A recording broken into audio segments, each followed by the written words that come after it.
নতুন পর্বের সাথে আমি হাজির হয়েছি আপনাদের সামনে। আজ আমরা চলেছি এমন এক স্থান দর্শনে যেখানে আজও দাপর যুগের রহস্যে ভরা উপাখ্যানের সন্ধান করে চলেছে মানুষ। যে স্থানের আকাশে বাতাসে আজও শোনা যায় সেই রোমাঞ্চকর পালানোর ইতিহাস। এই ঘটনা আমাদের ভাবায় কলিযুগের মানুষের কথা নয় বাদই দিলাম, সে যুগেও মানুষ এমনভাবে পুড়িয়ে মারার কথা ভাবতে পারত?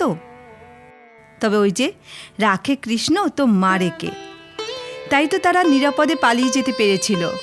সৃষ্টি হয়েছিল কুরুক্ষেত্র যুদ্ধের। সেই জায়গায় আজও মাটির নিচে লুকিয়ে আছে মহাভারতের হিংসার আগুনের রহস্য। গত পর্বেই যমুনেত্রী থেকে ফেরার পথে আমরা আপনাদেরকে জানিয়েছিলাম আমাদের আজকের যাত্রার উদ্দেশ্য লাখামণ্ডলের কথা। নিশ্চয়ই মনে আছে আপনাদের? তাহলে আর দেরি কেন, চলুন সকলে মিলে ঘুরে আসি পাহাড়ের নীরবতার মধ্যে ছোট্ট গ্রাম লাখামণ্ডলে, যেখানে রয়েছে পাণ্ডবদের সাক্ষাৎ মৃত্যুর হাত থেকে বেঁচে ফেরার জীবন্ত প্রমাণ। গতকালকে আমরা যমুনেত্রী ধাম থেকে নেমে এসে বারকোটে এসে উঠেছি জিপ স্ট্যান্ডের পাশেই নীলকমল হোটেলে। সকাল সকাল আমরা নীলকমল হোটেল থেকে রেডি হয়ে একদম বেরিয়ে পড়লাম জিপ স্ট্যান্ডে। এই জিপ স্ট্যান্ড থেকেই কিন্তু আমরা গাড়ি ধরব। জিপ স্ট্যান্ডে পৌঁছে গাড়ির সাথে কথা বলার পর সকাল 9:50 গাড়ি ছেড়ে দিল। তবে আজকের যাত্রার জন্য আমরা সকলেই বারকোট জিপ স্ট্যান্ড থেকে গাড়ি রিজার্ভ করে নিলাম। যাওয়া ও আসার জন্য 2000 টাকার বদলে কথা বলে 1800 টাকায় ডিল হলো। শেয়ার গাড়িতে যাব বলেই ঠিক ছিল, তবে জিপ স্ট্যান্ডে এসে জানলাম শেয়ার গাড়ি করে সরাসরি লাখামণ্ডল যাওয়া সম্ভব নয়, কারণ এই শেয়ার গাড়িগুলো যায় দেরাদুন। তাই লাখামণ্ডল যাওয়ার জন্য নগাঁওতে নামতে হবে। সেখান থেকে আবার বাস ধরে বেশ কিছুটা দূরে যেতে হবে বর্ণিগাড় বলে একটা জায়গায়। সেখানে নেমে আবার সেখান থেকে শেয়ার গাড়ি পাওয়া যায়। অনেকটা হ্যাপার ব্যাপার। সত্যি বলতে শুরু থেকে সেই উত্তরকাশী, গঙ্গোত্রী, আগোডা গ্রাম, যমুনেত্রী এতগুলো জায়গায় প্রতিদিনের পথ চলাতে আজকে আমরা বেশ ক্লান্ত। এটা কিন্তু প্রতিবারই হয় জানেন, বাড়ি ফেরার সময় হয়ে গেলে শরীরটা যেন ছেড়ে দেয়। আচ্ছা, আপনারও একই রকম অনুভূতি হয়? তবে তো ঠিকই আছে। পাহাড়ি পথের চারদিকের সৌন্দর্য দেখতে দেখতে আমরা এগিয়ে চলেছি। পাহাড় মানেই সৌন্দর্য ভরা। এই যে সামনেই নগাঁও, তার মানে বারকোট থেকে আমরা প্রায় 10 কিলোমিটার পথ চলে এসেছি। খেয়াল করলাম নগাঁও ছেড়ে আসার পর থেকেই রাস্তার চেহারাটা না একদম পাল্টে যাচ্ছে। পাহাড়ি পথ, দুধারে চির গাছের সারি, আর পাশে গভীর খাদ। আমরা ধীরে ধীরে যে পাহাড়ের ওপর দিকে উঠছি তা পথের দৃশ্য থেকেই কিন্তু বোঝা যাচ্ছে। বারকোট থেকে লাখামণ্ডলের দূরত্ব প্রায় 25 থেকে 26 কিলোমিটারের মতন। রিজার্ভ গাড়িতেই সময় লাগবে প্রায় 1.5 ঘন্টা মতন। আপনাদেরকে সাথে নিয়ে বেশ কয়েকদিন ধরেই তো আমরা ছুটে চলেছি উত্তরাখণ্ডের এক পাহাড়ি অঞ্চল থেকে অন্য পাহাড়ি অঞ্চলে, কখনো প্রকৃতির টানে, আবার কখনো বা তীর্থস্থান দর্শনে। যদিও সমগ্র উত্তরাখণ্ড সর্বত্রই দেবতাদের অবস্থান, তাই তো উত্তরাখণ্ডকে বলা হয় দেবভূমি। কিছুটা দূরে আসার পর দেখতে পাচ্ছি ডান দিকে যমুনা নদী ধীর গতিতে বয়ে চলেছে। আপনাদের সাথে গল্প করতে করতে চলে এসেছি বর্ণিগাড়ে। তার মানে বারকোট থেকে আমরা 20 কিলোমিটার দূরে চলে এসেছি। এবারে কিন্তু সোজা নয়, এবারে বাঁদিকে রাস্তা ধরেই আমাদেরকে যেতে হবে লাখামণ্ডলের দিকে। গাড়িটি একটু বাঁদিকে ঘুরে দাঁড়াতেই চায়ের নেশার জন্য সবাই ড্রাইভার দাদাকে বলে একটু বিরতি নিল। সেই সুযোগে আমিও নেমে পড়লাম গাড়ি থেকে। সামনেই দেখতে পাচ্ছি লাখামণ্ডল যাবার গেট। এই সোজা পথ দিয়েই কিন্তু আমাদেরকে যেতে হবে লাখামণ্ডলে। সবার চা খেতে খেতে চলুন আমি আপনাদেরকে বর্ণিগাড়ের চারপাশের পরিবেশটা একটু দেখাই। যমুনা নদীর চারপাশের পরিবেশটা কিন্তু বেশ সুন্দর, খুব শান্ত পরিবেশ। চা পর্ব শেষ হতেই গাড়ি ছেড়ে দিল। দূরে একটা ব্রিজ দেখতে পাচ্ছি, ওই ব্রিজ পেরিয়ে কিন্তু আমাদেরকে যেতে হবে। আচ্ছা, এবার আপনাদেরকে জানাই, আপনারা যারা শেয়ার গাড়িতে আসবেন, বাস কিন্তু আপনাদেরকে এই বন্নিগাড়েই নামিয়ে দেবে এখান থেকে এবারে রাস্তার পাশে যে শেয়ার গাড়িগুলো পাবেন, সেই শেয়ার গাড়ি করে আপনাদেরকে যেতে হবে বাকি 5 কিলোমিটার রাস্তা। এবারে নিশ্চয়ই বুঝতে পেরেছেন, শেয়ার গাড়িতে এলেও খুব কঠিন নয়, কিন্তু সহজই আছে।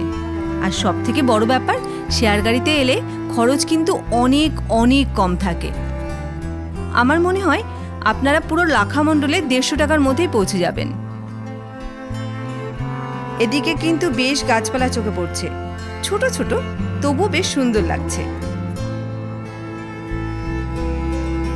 পাহাড়ি গ্রাম্য পথ ধরে আমরা চারপাশের পরিবেশ দেখতে দেখতে এগিয়ে চলেছি। বেশ কিছুটা পথ এগিয়ে আসার পর বাহ, অনেকক্ষণ পরে খুব সুন্দর একটা ল্যান্ডস্কেপ চোখে পড়ল। দেখতে পাচ্ছেন পাহাড়ের কোলে লাক্ষাদ্বীপ গ্রাম, আর অল্প সময়ের অপেক্ষা আমরা চলেই এসেছি একদম কাছে। বলতে না বলতেই গাড়ি এসে দাঁড়ালো লাখামণ্ডলের মন্দিরের গেটের কাছে। এবারে গাড়ি থেকে নেমে সামনের দিকে এগিয়ে চললাম মহাদেবের দর্শনের জন্য। এই রাস্তা কিন্তু দারুণ সুন্দর। হাঁটতে হাঁটতে আমরা মিনিট 2-3 এগিয়ে আসার পর সামনেই দেখতে পেলাম মহাদেব মন্দিরে যাবার গেট। পাখিদের ডাক শুনতে শুনতে সিঁড়িপথে ওপরের দিকে উঠতে থাকলাম। সিঁড়িগুলো কিন্তু বেশ সুন্দর।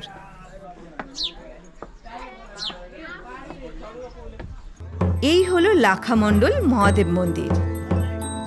পাহাড়ি অঞ্চলে শান্ত নিরিবিলি পরিবেশে বহু প্রাচীন এই মহাদেব মন্দিরের গুরুত্ব কিন্তু অপরিসীম। এটি পঞ্চপাণ্ডবের স্মৃতি বিজড়িত স্থান। মন্দির চত্বরে ঢুকেই প্রথমে এগিয়ে চললাম মহাদেবের গর্ভগৃহের দিকে, মহাদেবকে দর্শন করার জন্য। গেটের কাছে এসে জানতে পারলাম ফটোগ্রাফি নিষিদ্ধ ভেতরে, তাই ক্যামেরা বন্ধ করে মহাদেবকে দর্শন করার জন্য ঢুকলাম ভেতরে। গর্ভগৃহে খুবই অল্প জায়গা। ভেতরে বেশ বড় মাপের একটা শিবলিঙ্গ রয়েছে, যে শিবলিঙ্গে ভক্তরা সবাই জল ঢালছেন। খুবই আধ্যাত্মিক এই পরিবেশ। এই শিবলিঙ্গের বিশেষত্ব আপনি নিজেই কিন্তু প্রত্যক্ষ করতে পারবেন। এই শিবলিঙ্গে জল ঢালার সাথে সাথে নিমেষের মধ্যেই জল উধাও হয়ে যায়। মহাদেবের গা একদম শুকনো থাকে। অবাক হলাম দাঁড়িয়ে। কিছুক্ষণের জন্য গর্ভমন্দিরে দাঁড়িয়ে থাকলাম, তারপর মহাদেবকে প্রণাম করে বাইরে বেরিয়ে এলাম। পুরোহিত মশাইদের মতে এই মন্দির কিন্তু পঞ্চপাণ্ডব তৈরি করেছিলেন। তাই তো শুরুতেই আপনাদেরকে বলেছিলাম এই মন্দির চত্বর মহাভারতের সাথে সম্পর্কিত। এবারে আপনাদেরকে মন্দিরটা একটু ঘুরে ঘুরে দেখাই। এই মন্দিরটি উত্তরাখণ্ডের 8-5টা প্রাচীন মন্দিরের মতোই ওপরের অংশটা কত সুন্দর, কত সুচল হয়ে আকাশের দিকে উঠে গেছে। মন্দিরের এই ধরনটাকেই বলা হয় নাগর শৈলী। উত্তরাখণ্ডের প্রায় সব মন্দিরই কিন্তু এই নাগর শৈলীতে তৈরি করা। পুরো মন্দিরটাই তৈরি হয়েছে সিমেন্ট বালি ছাড়াই নিখুঁতভাবে পাথরের ব্লকের ওপর ব্লক সাজিয়ে। এইসব মন্দিরের গঠন প্রণালী দেখলেই আমি বারবার অবাক হই। আর একটা প্রশ্নই মনে জাগে, কোনো কংক্রিটের প্রলেপ ছাড়াই এত এত সব প্রাচীন মন্দির কিভাবে দাঁড়িয়ে আছে যুগ যুগ ধরে? মন্দিরের দেওয়ালের চারপাশে অনেক দেবদেবীর মূর্তি খোদাই করা রয়েছে। আজব পাথর খোদাইয়ের শিল্পকলা কত স্পষ্ট। মন্দিরের ডিজাইনগুলোর মধ্যে এই যে গর্তগুলো দেখছেন, এগুলো পুরোহিত মশাই জানালেন গোমাতার খুরের চিহ্ন। এই মন্দিরের সব ডিজাইনের মধ্যেই কিন্তু এই চিহ্নটা দেখতে পাওয়া যাচ্ছে, কারণ এই চিহ্নই পুরো মন্দিরকে অনেক বেশি পবিত্র করে তুলেছে। মন্দিরের পাশেই আছে 4 যুগের শিবলিঙ্গ, সত্য, ত্রেতা, দাপর ও কলিযুগের। এবার আপনাদেরকে জানাই এই জায়গাটার নাম লাখামণ্ডল কেন হলো। জানা যায় দাপর যুগে দুর্যোধন অন্যায়ভাবে পাশা খেলায় হারিয়ে পঞ্চপাণ্ডবদের রাজপ্রাসাদ থেকে তাড়িয়ে দিলে তারা এই এলাকায় এসে বসবাস শুরু করেন। পাশের পাহাড়ে তাদের বসবাস করার সেই গুহা আজও আছে, ওখানে যাবারও ইচ্ছা আছে। দুর্যোধন রাজ্য ছাড়া করেও শান্তি পাচ্ছিলেন না। শকুনির পরামর্শেই দুর্যোধন এই এলাকাতে পঞ্চপাণ্ডবের জন্য একটা প্রাসাদ তৈরি করেন। তবে সেই প্রাসাদ তৈরি হয়েছিল লাখা মানে এক ধরনের গাছের আঠা দিয়ে। দুর্যোধনের অভিসন্ধি ছিল পঞ্চপাণ্ডবদেরকে পুড়িয়ে মারার, যাকে আমরা যতুগৃহ বলে থাকি। লাখা মানে লাখ অর্থাৎ মোম জাতীয় পদার্থ, আর মণ্ডল মানে এলাকা, তাই লাখা মণ্ডল। লাখা খুবই ধার্য পদার্থ হয়, যাতে আগুন ছড়িয়ে পড়ে খুব সহজে। বিদুর সব জানতে পারেন। তখন বিদুরের পরামর্শে বাঁচার জন্য পঞ্চপাণ্ডবরা গোপনে এই লাখা ঘরের মধ্যে দিয়েই খুব দ্রুত সুড়ঙ্গ তৈরি করে বেরিয়ে যাবার জন্য। এবং দুর্যোধন ওই গৃহে আগুন লাগানোর আগেই পাণ্ডবরা সুড়ঙ্গপথে বেরিয়ে প্রাণ রক্ষা করেন। এই হলো সেই স্থান যেখানে যতুগৃহ তৈরি করা হয়েছিল। যতুগৃহের পাশে এই যে মূর্তি দুটো দেখছেন, এই দুটিকে দ্বারপাল বলা হয়। মনে করা হয় এই স্থানে আজও সেই সুড়ঙ্গ পথ আছে, যার অপর প্রান্ত মানে যে জায়গা দিয়ে পাণ্ডবরা বেরিয়েছিল, সেই সুড়ঙ্গের মুখ কিছুটা দূরে গেলে দেখতে পাওয়া যায়। ইচ্ছা প্রবল, তাই সময় ও সুযোগ থাকলে যাব আপনাদেরকে নিয়ে সেই সুড়ঙ্গের মুখের কাছে। এবারে আপনাদেরকে সাথে নিয়ে ঘুরতে ঘুরতে চলে এলাম মলরেশ্বর মহাদেবের কাছে। জানা যায় এই বিশাল শিবলিঙ্গটি ধর্মরাজ যুধিষ্ঠির প্রতিষ্ঠা করেছিলেন এখানে।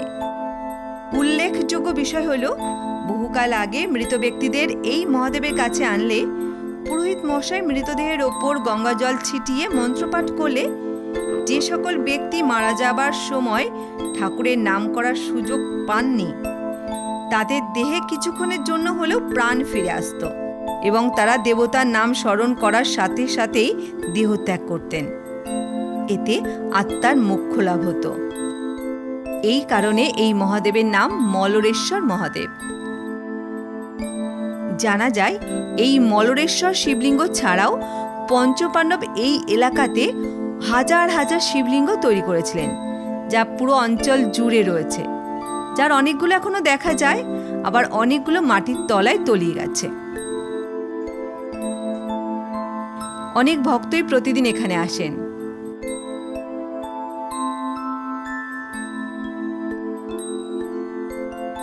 মন্দিরের চারপাশে শান্ত নিলিবিলি পরিবেশে একসময় অনেক সন্ন্যাসী এখানে ধ্যান করতেন বলে জানা যায়। এখানকার মন্দির চত্বর ভালো করে দর্শন করে এবারে এগিয়ে চললাম চিন্তাহরণ মহাদেবের দর্শনে। লাখামণ্ডল মহাদেব মন্দির থেকে চিন্তাহরণ মহাদেব মন্দির যেতে হলে আরও কিছুটা সামনের দিকে এগিয়ে যেতে হয়, তাই আমরা মাটির রাস্তা ধরে এগিয়ে চললাম সামনের দিকে। এখানেই চিন্তাহরণ মহাদেব মন্দিরও কিন্তু যথেষ্ট গুরুত্বপূর্ণ। অল্প কিছুক্ষণের মধ্যেই আমরা চলে এলাম মহাদেবের কাছে। মনে করা হয় এই মহাদেবের কাছে প্রার্থনা করলে ভক্তদের মানসিক চাপ, পারিবারিক সমস্যা, জীবনের বাধা কমে যায়। এখনো নাকি অনেক সাধু সন্ন্যাসীরা এই স্থানকে ধ্যান ও জপ করার উপযুক্ত স্থান হিসাবে মনে করেন। একদম খোলা জায়গায় নীল আকাশের নিচে অবস্থান করছেন চিন্তাহরণ মহাদেব। চিন্তাহরণ মহাদেবকে দর্শন করে প্রণাম জানিয়ে এবারে চলে এলাম মূল মন্দিরের কাছে। লাখামণ্ডল অঞ্চলের চারদিকের পরিবেশের মধ্যেই না দারুণ একটা স্নিগ্ধতা, আলাদা একটা আধ্যাত্মিকতার অনুভূতি পাওয়া যায়। অল্প কিছুক্ষণ এখানে কাটিয়ে এবারে আমরা লাখামণ্ডল গ্রামের পাশের পাহাড়ি রাস্তা ধরে এগিয়ে চললাম পাশের পাহাড়ে। ওখানেই রয়েছে পঞ্চপাণ্ডবের গুহা, যেখানে অজ্ঞাতবাসের সময় পাণ্ডবরা সকলে থাকতেন। তবে হ্যাঁ, প্রথমে কিন্তু আমরা যাব যতুগৃহের সেই গুহাপথের মুখ দেখতে। তাহলে চলুন আমাদের সাথে। সুন্দর বাঁধানো পথে এগিয়ে চললাম সবার সাথে। এই রাস্তা ধীরে ধীরে পাহাড়ের ওপরের দিকে উঠে চলেছে। পাহাড়ের কিছুটা উপরের দিকে এসেই নিচের দিকে তাকালে পাহাড়ের কোলে লাখামণ্ডল গ্রামটা দেখতে কিন্তু বেশ সুন্দর লাগে। গ্রামটা বেশি বড় নয়, ছোটই বলা যায়, তবে বেশ শান্ত পরিবেশ ঘিরে রেখেছে পুরো গ্রামটাকে। এগিয়ে চললাম আরও সামনের দিকে, তবে পথে লোকজন কিন্তু নেই। মূল মন্দিরে তো কিছু লোকজন ছিল, এদিকে বোধহয় কেউ আসেইনি। যাই হোক, শুনশান পথে আমরা হাঁটতে হাঁটতে এগিয়ে চললাম। বেশ কিছুটা আপনাদের সাথে গল্প করতে করতে আমরা পৌঁছে গেলাম সেই বিখ্যাত জায়গায়। দেখতে পাচ্ছেন, এই হলো সেই স্থান। যতুগৃহের সময় এই মুখের মধ্যে থেকেই কিন্তু মাতা কুন্তী সহ সকল পাণ্ডবরা বের হয়ে এসেছিলেন। ভাবা যায় আজ আমরা কোথায়, কোন সত্যের সামনে দাঁড়িয়ে আছি। কিছুক্ষণ মুগ্ধ হয়ে চুপচাপ দাঁড়িয়ে রইলাম। এরপর গুহামুখ ছেড়ে চারদিকের পরিবেশে চোখ রাখলাম। তবে রেস্ট নিতে নিতে ঠিক করলাম আর এগোবো না সামনের দিকে এই নির্জন রাস্তায়, নিচে ফিরে যাব, কারণ আমি আর পারছি না উপরের দিকে উঠতে। পাণ্ডব গুহা দেখতে হলে পাহাড়ের একদম টপের দিকে উঠতে হবে। সেখান থেকেও কিছুটা উপরের দিকে আছে পাণ্ডবদের পূজিত ভগবতী মায়ের মন্দির।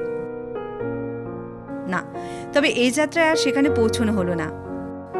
হাঁটতে হাঁটতে পাহাড়ি পথ ধরে আবার আমরা চলে এলাম মন্দিরের কাছে। লাখামণ্ডল মহাদেবকে প্রণাম জানিয়ে এবারে আমরা একটু তাড়াতাড়ি বেরিয়ে পড়লাম। গাড়ি করে চললাম বারকোটের হোটেলের উদ্দেশ্যে। আজ ওখানেই রাত কাটিয়ে আগামীকাল আমাদের কলকাতায় ফেরার ট্রেন রয়েছে। এবারে আমাদের যাত্রাটা বেশ অনেক দিনের ছিল, তাই না? প্রতিদিন ছুটে গেছি নতুন নতুন আধ্যাত্মিকপূর্ণ জায়গায়। তবে ভালো ব্যাপার হলো, এই যাত্রায় 4 ধামের মধ্যে আমাদের 2টো ধাম কিন্তু কমপ্লিট হলো। তবে বলতেই হবে, মহাদেবের কৃপায় এই কদিনে ওয়েদার কিন্তু দারুণ সঙ্গ দিয়েছে আমাদের। প্রতিটি দিনের আমাদের দর্শনীয় স্থানের ভিডিও দেওয়া আছে চ্যানেলে, শুধু দেখার জন্য হলেও দেখতে পারেন, বা আপনার আসার ইচ্ছা থাকলে ইনফরমেশনের জন্য হলেও দেখতে পারেন। আশা করি কিছুটা হলেও উপকারে আসবে। তবে এবারে বলতেই হবে, এই যাত্রাপথে আপনাদেরকে বিদায় জানানোর সময় হয়ে গেছে। দেখা হচ্ছে আগামী পর্বে। তবে হ্যাঁ, এই যাত্রায় অনেক দিনই তীর্থযাত্রা করলাম আপনাদেরকে সাথে নিয়ে। এবার একটু স্বাদ বদলের পালা। না না, এখনই কোথায় যাব ঠিক করিনি, তবে যাব তো বটেই, বাড়ি ফিরে ঠিক করব। আর আপনাদের যদি কোনো জায়গা দেখার ইচ্ছা থাকে তবে কমেন্ট বক্সে জানাতে পারেন। সুযোগ সুবিধা থাকলে সেখানেও পাড়ি দিতে পারি। এই দেখুন, বিদায় বেলাতেও আপনাদের সাথে গল্পই করে চলেছি। যাই হোক, আর নয়, আজকের মতো গল্পের আসর এখানেই শেষ করলাম। সকলের সাথে ভালো থাকবেন, সুস্থ থাকবেন, আর অবশ্যই অবশ্যই চোখ রাখবেন আমাদের আগামী পর্বে। ধন্যবাদ।